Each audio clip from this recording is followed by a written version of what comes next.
You're in a city being torn apart, buildings are rubble, artillery is shaking the ground every few minutes, and somewhere in that chaos, high above the street level, tucked into a blown-out window or buried in the shadow of a collapsed wall, there is a sniper. He has been watching for hours, he's cold, he's patient, and he's very, very good at what he does. He's already accounted for wind, distance, the angle of the morning light. His target is in the open, clear shot, and the man in his crosshairs is wearing the uniform of a general. A decorated, high-ranking officer who, if eliminated, could genuinely alter the outcome of the operation unfolding below. He doesn't pull the trigger, not because he missed, not because he hesitated, because he was trained not to.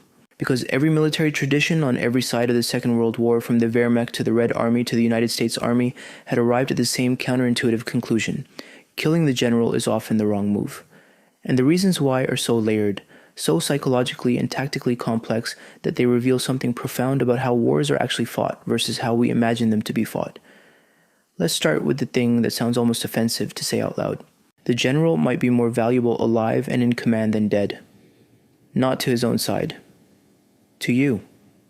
To the side trying to defeat him. Here is something military intelligence officers understood during the Second World War that civilian observers almost never think about. A general is not just a human being. He is a system. He has habits. He has a decision-making style. He has blind spots and preferences and patterns that, once understood by the enemy, become a map of future behavior. When you study a general long enough, you can start to predict what he's going to do before he does it.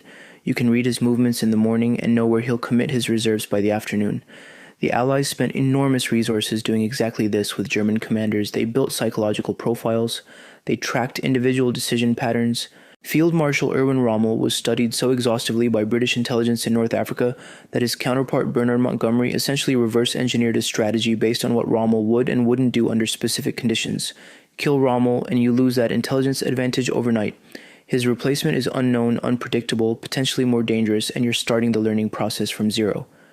The Germans understood this in the opposite direction.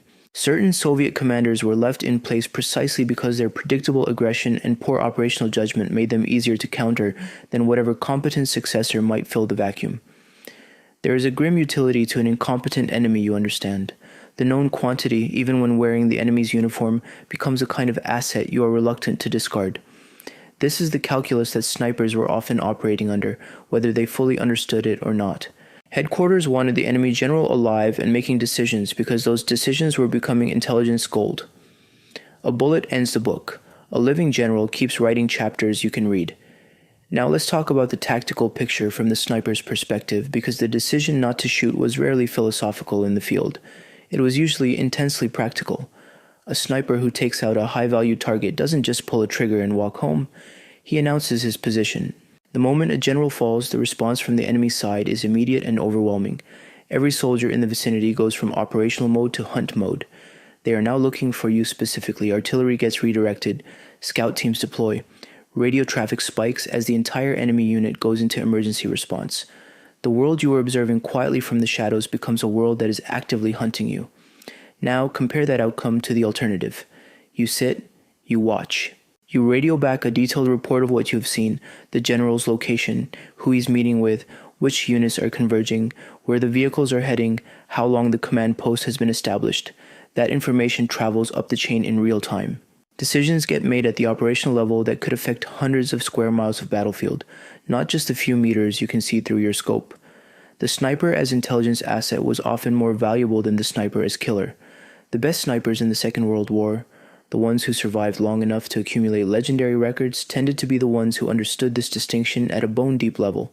Vasily Zaitsev, the Soviet sniper most associated with the Battle of Stalingrad, spoke in his own accounts about the discipline required to wait, to observe, to choose, rather than shoot at every opportunity.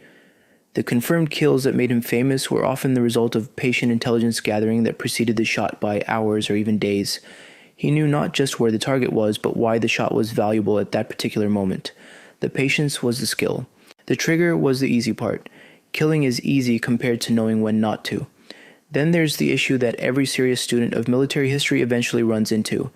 The chain of command is both strength and vulnerability. When a general is killed mid-operation, what happens next is almost never a clean transition. Armies are bureaucracies, even well-drilled ones. There's a moment, sometimes a very brief moment, and sometimes a dangerously long one, where no one is completely sure who is in command, what the orders were, and whether those orders still apply given that the man who issued them is now dead. Radios go quiet, subordinates look at each other. Someone has to step forward, and that stepping forward takes time, and time in combat is the one thing you cannot buy back. In some situations, that pause is catastrophic for the side that lost the general. And commanders on both sides during the Second World War documented cases where exactly this happened, where the death of a senior officer threw a formation into confusion at a critical moment. But here's the paradox. Those cases were memorable precisely because they were exceptional. They stuck in the historical record because they were unusual. The far more common outcome was that a capable subordinate stepped forward, absorbed the situation, and continued the mission with minimal disruption. Because competent armies trained for exactly this contingency.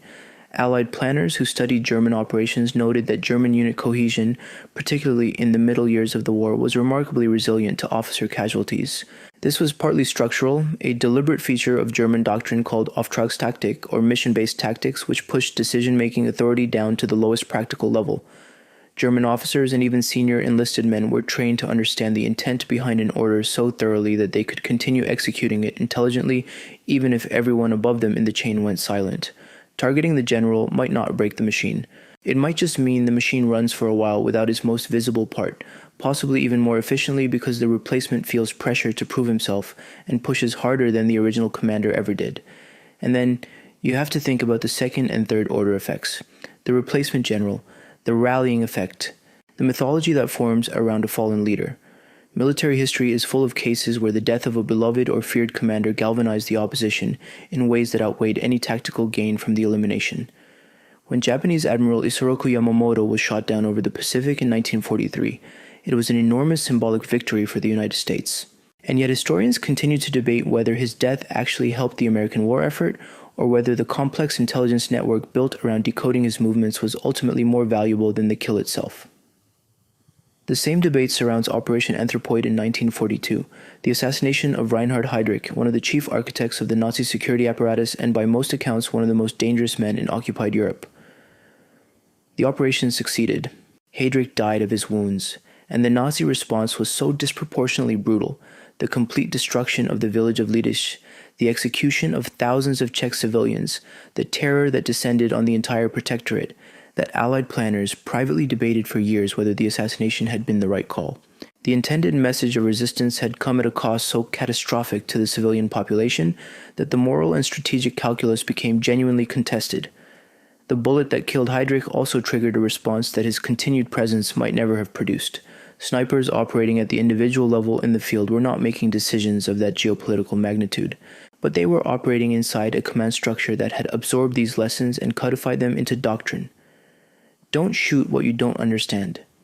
Don't pull a thread if you don't know what it's attached to. There is also something that almost never gets discussed, but that combat veterans, particularly snipers, reference consistently when talking about target selection. The way a senior officer behaves near the front changes everything about the equation. A general who is visible, who moves through forward positions, who is present among his men, generates a specific kind of morale effect that is almost impossible to replicate through orders or propaganda. When soldiers see their commander in the same danger they're in, the psychological bond that produces unit cohesion, that makes men continue fighting in conditions that would otherwise break them, that bond gets reinforced in ways that nothing else can match. Patton understood this. Rommel understood this. Zhukov understood this. The German Fallschirmjäger commander Kurt Student understood this. They were all visible at moments when visibility was dangerous, partly because they knew what it did to the men around them, and partly because they understood that the best way to lead soldiers through hell is to walk through it beside them. Now consider what happens if a sniper kills that general in full view of his troops. There is grief, there is shock, but there is also rage. And rage in combat, particularly when it's unified and focused, is not always a disadvantage for the side that just lost its commander. Troops who watched their commander fall have in numerous documented cases fought with an intensity and ferocity that exceeded anything they'd shown in the operation before that moment. Grief becomes motivation. Loss becomes purpose. The unit that was flagging, that was looking for a reason to consolidate rather than press, suddenly has a reason that no order could have provided. The sniper who took the shot may have handed the enemy's surviving soldiers exactly the emotional fuel that turns an ordinary formation into something that doesn't know when to stop. Smart snipers, smart commanders weighed this as a real and documented operational risk, not as a philosophical exercise, as a calculation with known outcomes that had to be factored into the decision before the trigger moved. And then there is the simplest calculation of all, the one that cuts through all the strategy and doctrine and psychological complexity down to the most basic truth about why some men came home from the war and others did not. Risk versus reward. A sniper's greatest weapon is invisibility. Position, angle, timing, and the ability to disappear after the shot are not just tactical advantages. They are survival. The moment you fire, that equation changes. Sound, smoke, the faint disturbance of dust or debris around your position, all of these are signals that trained soldiers and enemy snipers are specifically looking for the moment a shot breaks. The higher value the target, the more violently the equation shifts against you after the trigger breaks. A general's security detail, the communication infrastructure around a command post, the concentric rings of security that any competent staff officer builds around a commander in the field, all of these make the shot itself potentially possible, but the aftermath extraordinarily and immediately dangerous. The snipers who survived the Eastern Front, statistically the most lethal theater of the entire war for anyone who fought in it, tended to share a specific trait. They valued patience over aggression. They practiced discipline over opportunity. And they understood that the sniper who comes home is the one who fires less often, not more. They had the psychological capacity to let a shot go because the conditions weren't right, because the risk didn't justify the gain, because something about the picture didn't add up and they didn't know why yet. Simo Heiha, the Finnish sniper credited with the highest confirmed kill count in the history of warfare, operated on deeply conservative principles within an aggressive tactical situation. He fired when the shot was clean, the escape was viable, and the target was worth the position exposure. He was not a trigger pressed at every opportunity. He was a decision made under extreme calculation, over and over again, across months of the most brutal winter combat in Scandinavian history. What the Second World War ultimately revealed about snipers and high-value targets is something that cuts against every instinct we've developed from a century of war movies. The most effective military actors were not the most aggressive. They were the most disciplined.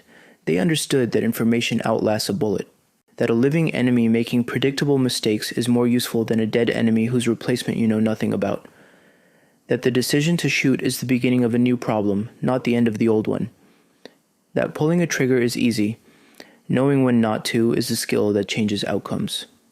The general in the crosshairs is a problem that looks like a solution. And the sniper who understood that distinction, who had the discipline to hold his breath and his fire and keep watching, was the one who went home. That is not a lesson about mercy.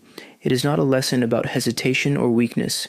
It is a lesson about the difference between violence and strategy, between reaction and decision, between the soldier who fires because he can and the soldier who wins because he waited. One of those soldiers gets a medal. The other one gets to grow old. The most dangerous thing in that scope was never the general. It was the decision about what to do with him.